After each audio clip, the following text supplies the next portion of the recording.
జగన్మోహన్ రెడ్డి గారికి ఎన్ని ఇల్లులు కావాలి, ఎన్ని ఇల్లులు కట్టుకుంటాడు? నువ్వెవ్వడరా, నువ్వెవ్వడివి అని అడుగుతున్నా. ప్రతిపక్ష నాయకులు ప్రజల్లోకి వెళ్ళకూడదా, మీరు సహించలేరా అంటాడు. నువ్వు ప్రతిపక్ష నాయకుడా?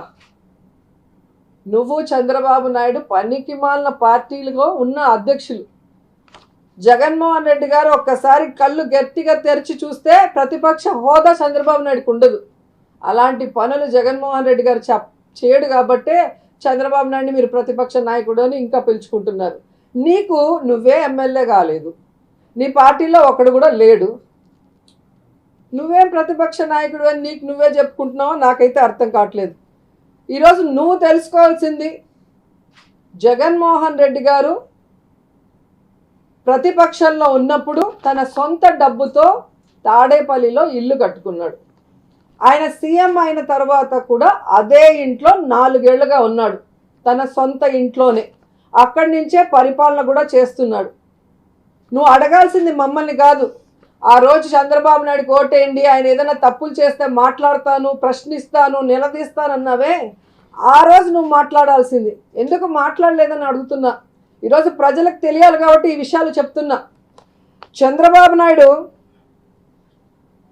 ఏ విధంగా కరకట్ట ఇంట్లో, కబ్జా ఇంట్లో ఉన్నాడో మనం అందరం కూడా చూసాం. ఈ రాజధాని ల్యాండ్లో లింగమనేని ప్రాపర్టీలు పోకుండా ఉండటానికి ఈ కరకట్ట హౌస్ని ఏ విధంగా లాక్కున్నాడో లింగమనేని దగ్గర నుంచి అందరికీ తెలుసు.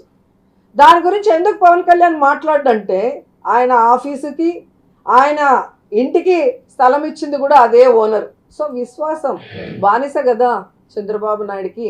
సో ఆయన మనుషులకి విశ్వాసంగా ఉంటాడు. అందుకే దాని గురించి మాత్రం నోరెత్తడు. ఈరోజు చంద్రబాబు నాయుడు ప్రజల డబ్బును ఎంత దుర్వినియోగం చేశాడో చూస్తే, ఇది ప్రజలు తెలుసుకుంటే మాత్రం ఎక్కడికక్కడ పవన్ కళ్యాణ్ని, చంద్రబాబు నాయుడిని నిలదీసి అడుగుతారు. ఈరోజు చూస్తే చంద్రబాబు నాయుడు సీఎం కరకట్ట హౌస్కి, దాని చుట్టుపక్కల మౌలిక వసతులకి దాదాపుగా 45 కోట్ల రూపాయలని ఖర్చు పెట్టుకున్నాడు. అలాగే హైదరాబాద్లో సీఎం ఆఫీస్ ఎల్ బ్లాక్కి 14.63 కోట్లు ఖర్చు పెట్టుకున్నాడు.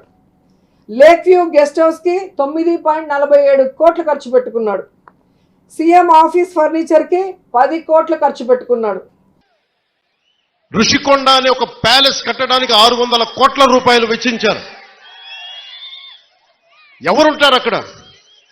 గెస్ట్ హౌస్ అంటారు, టూరిజం శాఖ గెస్ట్ హౌస్ అంటారు. సరే, సంతోషం, అది మీ సొంత ఇల్లు కాదని మీ ఆర్గ్యుమెంట్ కూడా నేను ఒప్పుకుంటున్నా. ఆ ఖర్చు అవసరమా? అదే ఖర్చు కనుక కనీసం ఒక 25 కోట్లు ఈ రోజున పిఠాపురం కానీ ఏ నియోజకవర్గంకి ఇచ్చినా రోడ్ల సమస్య తీరిపోయేది, నీటి సమస్య తీరిపోయేది. డబ్బుని ఎలా ఖర్చు పెడతావు? మీ ఇష్టారాజ్యంగా ఖర్చు పెట్టేస్తారా డబ్బు? 30 లక్షలతో ఎవడన్నా సరే బాత్టబ్ పెట్టుకుంటాడు, ఎవడన్నా నేనే పెట్టుకున్నాయని. ఇన్ని కోట్లు సంపాదించేవాడు నేనే పెట్టుకోను. మొన్న నా క్యాంప్ ఆఫీస్ తీసుకెళ్ళి మీకు చెప్పండి సార్ ఎలా చేయమంటారు ఉన్నతాధికారులు అడిగితే నాకు ఏం వద్దండి, ఒక్క ఫర్నిచర్కు మీరు కొనొద్దు, ప్రభుత్వం డబ్బులు వేస్ట్ చేయొద్దు. ఎందుకు వేస్ట్ చేయొద్దన్నానంటే, నేను కనుక ఒక 10,000 రూపాయలకి ఫర్నిచర్ కొంటే ఆ 10,000 రూపాయలు ఒక ఉద్యోగి జీతానికి వెళ్ళిపోతుంది. మన సెక్రటేరియట్ నుంచి నా దగ్గరకు వచ్చి మీరు అసెంబ్లీ సెషన్స్ వెళ్ళినందుకు దాదాపు మీకు 31,000 రూపాయలు మీకు రావాలి, సంతకాలు పెట్టండి అంటే, నేను నా పంచాయతీరాజ్ శాఖలో నిధులు లేవు, నేను అలా డబ్బులు తీసుకుంటాను, నాకు వద్దు, నేను చదివిస్తున్నాను, దీన్ని రెలింక్విష్ చేస్తున్నా. 30,000 నేను వదిలేస్తే ఒక ప్రభుత్వ ఉద్యోగికో ఒక కానిస్టేబుల్కో జీతాలకు వెళ్ళిపోతుంది. అంటే ఇంత బాధ్యతగా ఉండాలి అని నేను ముందుకెళ్తున్నా. నా ముందున్న చాలా బాధ్యతలు ఇచ్చారు మీరు. ఇందాక సాగునీటి గురించి చెప్పాను. చాలాసార్లు వర్మ గారు, కృష్ణరాజు గారు, మన జనసేన నాయకులు అందరూ కూడా నా దృష్టికి తీసుకొచ్చింది ఏలేరు శుద్ధగడ్డ ఆధునీకరణ. ఈ దాదాపు పెద్దాపురం నియోజకవర్గం నుంచి కూడా దీనికి ఫలితం ఉంటుంది. దీనిని ముందుకు తీసుకెళ్లి, నాకు కొద్దిగా సమయం కావాలి ఇది హ్యాండిల్ చేయడానికి, దీన్ని ముందుకు తీసుకెళ్ళడానికి. నిన్నే అధికారులతోటి సమీక్షలో మాట్లాడాను. అలాగే పురోహితిక దేవాలయం అమ్మవారిని కేంద్రంగా చేసుకొని పిఠాపురాన్ని ఆధ్యాత్మిక కేంద్రంగా చేసుకొని టెంపుల్ సర్క్యూట్, టెంపుల్ టూరిజంను డెవలప్ చేస్తాను. మొన్నే అడగండి, ప్రధానమంత్రి గారిని కలిశారు. ప్రధానమంత్రి గారిని కలిస్తే ప్రసాద్ స్కీమ్ కింద దాదాపు మనకు 100 కోట్ల నిధులు వస్తే ఆ నిధులు టెంపుల్ పెట్టడం వల్ల చాలా ఎంప్లాయ్మెంట్ వస్తుంది. ఈయన అదే పంపించాను. ఈయన అడిగారు, ఉదయ్ నన్ను ఏం చెప్పంటారు, ప్రధానమంత్రి గారు రమ్మన్నారు, కలుస్తున్నారు. మేము అడిగితే ఒకటే చెప్పారు, 140 కోట్ల ప్రజల బాధ్యతల్ని, బరువుని, కష్టాల్ని మోసే ప్రధానమంత్రి గారికి మనం బలం అవ్వాలి కానీ బరువు అవ్వకూడదు. అదే చెప్పాను ప్రధానమంత్రి గారికి.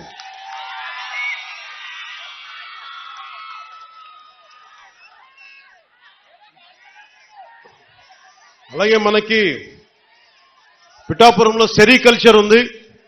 ప్రతిసారి చిత్తూరు కానీ లేదంటే మనకి ఆ ముడిసరుక్కి మదనపల్లి హనుమాన్ జంక్షన్కి వెళ్లాల్సి వస్తుందని చెప్పి నా దృష్టిలో ఉంది. దానిని ఇక్కడే చేసే ఆప్టిమైజింగ్ సెంటర్, రీలింగ్ సెంటర్ని ఇక్కడే ఏర్పాటు చేస్తాం. దాని గురించి కూడా మాట్లాడుతూ ఉన్నాం. అలాగే ఉత్పత్తిలో విత్తనాలు మరియు బహుళ పంటలకు సంబంధించిన చాలా డిమాండ్ ఉందని కాబట్టి ఇక్కడే విత్తన కేంద్రం ఏర్పాటు చేయాలి. దాని తగ్గ ఏర్పాట్ల గురించి కూడా అధికారులతో మాట్లాడుతూ ఉన్నాను. దుర్గాడ గ్రామంలో మాకు మిర్చిని కొట్టే థ్రాషింగ్ ఫ్లోర్ కావాలి అంటే దాన్ని కూడా ముందుకు తీసుకెళ్తా ఉన్నాం. గొల్లప్రోల్లో హార్టిక ఉద్యాన పంటలు ఎక్కువ, దానికి కోల్డ్ స్టోరేజ్ని మాటిచ్చాను, అది చేసి పెడతాను. ముఖ్యంగా మనకి ఈ పశువుల సంత ఉంది ఇక్కడ. అది నాకు తెలిసి ఈ రోజు నుండే ఆ పని మొదలవ్వాలి. ఎందుకంటే నిన్నే ఎగ్జిక్యూటివ్ మనకి ఆర్డర్ వచ్చి, జీవో వచ్చింది, అది ప్రారంభించాం. అది నిన్నే అధికారులు వచ్చి నా దగ్గర చూపించారు. అలాగే మన ఉప్పాటి నుంచి వస్తా ఉంటే పొందాక కూడా కనిపించింది, మన Kotagummam junction railway gate flyover అందరు ఆగిపోతా ఉన్నా, నాకు బాధగా ఉంది. ఉదయ్కి ఒకటే చెప్పాను, నేను ఇప్పటిదాకా ప్రధానమంత్రి గారిని ఉప ముఖ్యమంత్రి స్థానం తర్వాత వెళ్ళి కలవాల. నేను ఆయన కలిసినప్పుడు మొట్టమొదటిగా అడిగేది, మన కోటగుమ్మం జంక్షన్ రైల్వే గేట్కి ఒక ఫ్లైఓవర్ కావాలి. ఆల్రెడీ దాని గురించి పని మొదలు పెట్టేశాను.